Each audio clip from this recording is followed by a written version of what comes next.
오늘의 키포인트, 양육비 변경 소송은 반드시 경제적인 이유가 주된 내용이지 이전에 어떻게 이혼을 했는지는 큰 의미는 없습니다. 안녕하세요.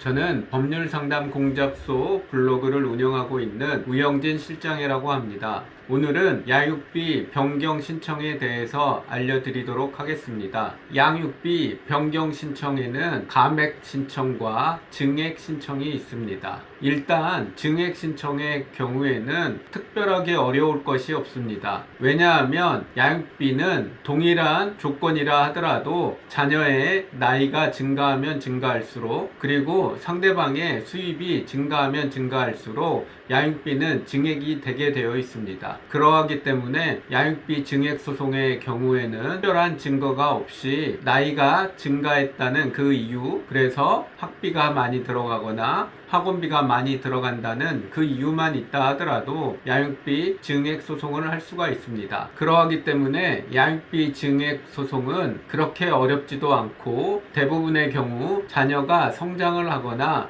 예를 들어서 미취학 아동에서 취학 아동으로 돼서 초등학교 6학년 정도 아니면은 중학교 입학할 때쯤 돼서 하는 경우들이 많습니다. 그런 경우 특별한 사정이 없으면 대부분 증액은 됩니다. 그리고 어떤 경우는 초등학교 때 이혼을 하고 중학교 2, 3학년 때나 고등학교 들어가서 그때 증액 신청을 하는 경우들도 있습니다. 그러면 특별한 경우 아니면 대부분 받아들여지고 있습니다. 하지만 주의해야 할 것은 상대방의 소득입니다. 예를 들어서 상대방의 소득이 변함이 없거나 아니면은 증액이 됐다라고 하면 양육비는 증액되는 것은 그리 어렵지가 않습니다. 하지만 상대방의 급여가 줄어들었거나 또는 상대방이 나가야 되는 비용들이 많은 경우에는 양육비 금액에 조금 영향을 미칠 수가 있습니다. 그리고 단 하나 주의해야 할 것은, 만일 이혼 당시 자녀가 받고 있던 양육비가 현재 기준 양육비 산정 기준표를 보고 확인해 봐야 합니다. 만일 그때 당시 인정된 또는 합의가 된 양육비가 큰 금액이었고 현재도 그 금액이랑 비슷하다라고 하면 양육비 증액 소송을 할 필요는 없습니다. 그에 반해 양육비 감액 소송은 조금 어렵습니다.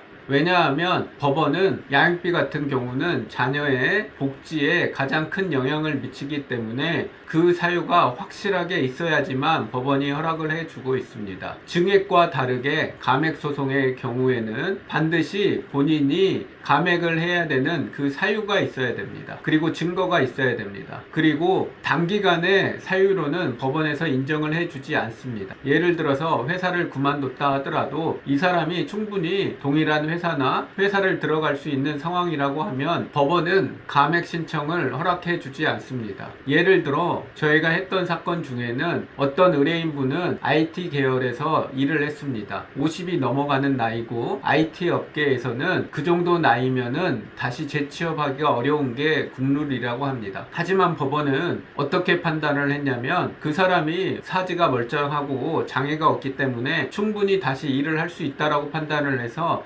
양육비 감액 신청을 받아들이지 않았습니다. 물론 그분은 일정 월세 수입이 조금 있었기는 했습니다. 하지만 그 월세 수입이 큰 영향을 미친 건 아니고 법원이 판단한 거는 그 사람은 충분히 일을 할 수 있다라는 전제였습니다. 그러하기 때문에 반드시 양육비 감액을 하는 경우에는 그 사유가 장기적이어야 하고 일시적인 거면 안 됩니다. 그리고 여기서도 중요한 거는 본인이 현재 지급하고 있는 양육비가 현재 기준으로 봤을 때 최저 금액인지를 확인해 봐야 됩니다. 양육비는 본인의 수입이 전혀 없더라도 최저 금액이라는 게 있습니다. 즉 본인이 파산이 됐거나 돈 한 푼 없다 하더라도 최저 금액을 지급해야 된다는 말입니다. 그러하기 때문에 현재 기준으로 보고 자신이 지급하고 있는 금액이 최저 금액에 해당하는지 아니면 비슷한 금액인지 여부를 확인해 보고 소송을 해야 됩니다. 그만큼 양육비 감액 소송의 경우에는 어렵고 증거가 근거가 확실하게 있어야 합니다. 일단 중요한 거는 양육비 증액이 됐든 양육비 감액이 됐든 그 감액이 되는 또는 증액이 되는 시점은 판결 이후부터입니다. 보통 양육비 소송은 최소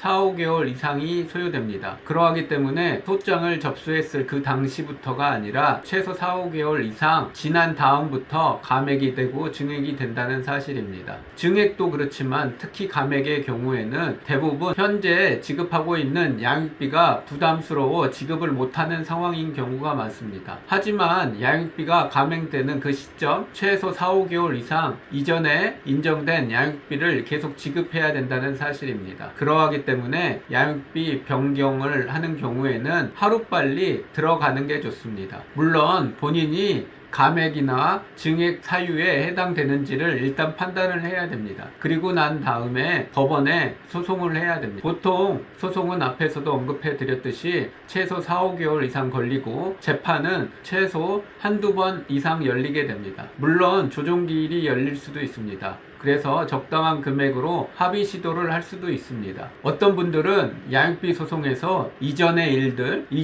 이혼 당시의 사유를 끄집어내서 상대방은 나쁜 사람이라고 주장하는 경우들이 많습니다. 그리고 피고 또한 상대방이 이런저런 이유로 인해서 이혼을 했다는 사실에 대해서 하소연을 할 때가 많습니다. 하지만 그거는 양육비와 전혀 상관이 없습니다. 그거는 그 당시 위자료로 다퉜거나 재산분할로 다퉜어야 됩니다. 그러하기 때문에 앞에서도 제가 언급해 드린 것처럼 양육비는 철저하게 경제적인 논리로 들어가야 됩니다. 이거는 100% 적용되는 일은 아닌데 저희가 한번 소송에서 판사님이 이렇게 판단하는 경우도 있습니다. 예를 들어서 상대방이 악의적으로 면접교섭을 방해했다거나 보여주지 않는 경우에는 그 경우에는 양육비에 살짝 영향을 미친다고 판단하는 판사님도 있었습니다. 하지만 원칙적으로는 면접교섭과 양육비는 별개입니다. 그러하기 때문에 그런 주장은 한번 해볼 필요는 있지만 그게 반드시 영향을 미친다라고는 할 수 없습니다. 여기까지 양육비에 관련된 내용입니다. 다시 한번 강조드리지만 양육비는 철저하게 경제적인 논리입니다. 그러하기 때문에 그 부분에 대해서 잘 판단을 하고 증거를 잘 마련한 다음 소송을 하시길 바랍니다. 그리고 양육비 소송은 그리 어렵지가 않습니다. 이혼 소송에는 재산분할 때문에 복잡한 것도 있고 어려움도 있지만 양육비 감액이나 증액은 그렇게 어려운 소송이 아닙니다. 그러하기 때문에 너무 겁먹지 마시고 본인이 사유가 해당된다라고 하면 도움을 받아서 꼭 진행을 하시면 좋은 결과가 있을 것이라고 판단이 듭니다. 여기까지 오늘 시청해 주셔서 감사합니다. 보다 궁금한 사항이 있으면 법률상담공작소 블로그를 확인하거나 저에게 연락을 주시면 보다 더 자세하게 설명해 드리도록 하겠습니다. 고맙습니다.